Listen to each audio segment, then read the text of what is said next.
መስማት የተሳናቸው ቋንቋ እንደምታዜሙ ሰማሁኝ እንችላለን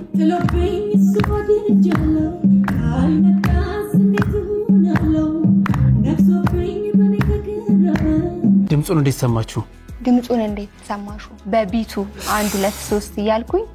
ከዛ የሚያቆምበትን ቦታና የሚቀጥልበትን ቦታ በንዝረቱ ማለት ነው በንዝረቱ የተለማመድኩትኝ 2 ወር ነው ዋው ይሄንን ሙዚቃ ማለት ነው መስማት ሳነው ማንችለው ነገር የለም አይ ኖ በደንብ ያግኛ የሆነ አንቺ አማርኛ አልጨፍር ይቻልሽ ኦኬ እናት አባቴ ስራ ይሄዳሉ እኔ ደግሞ ከሰራተኛዬ ጋር ነበር መቆየው በኋላ አዝላ እሷ ታጫውተኝ ነበር እና ወደኩባት ያኔ አደጋ ተፈጠረ የአፍ እንቅስቃሴ ያነባሉ አይደል ከንፈር ይነበባል ይባላል ይነበባል አሁን ለምታግምት ቢካት ላይ ገባ ይችላል ቀስ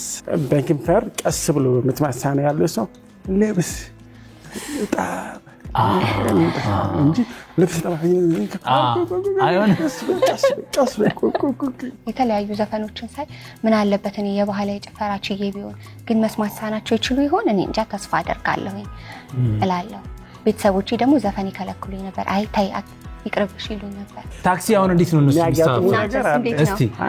በከንፈር ነው ብቻ ፈረንሳይ ሲል እጋባለሁ አረ ምንድነው ይሳቀች ነው ዛሬ መስማት ሳናቸው ዘፈን ይቻላል ብዬ ስለማላስብ አልቀላቀላቸውም እንጂ የሚሰሙ ጓደኞቼ በትምህርት ቤትም የዘፈን ፕሮግራም ላይ ዳንስ ላይ ሲያዘጋጁ ከነሱ ጋር እንት ማለት ነበር የምፈልገው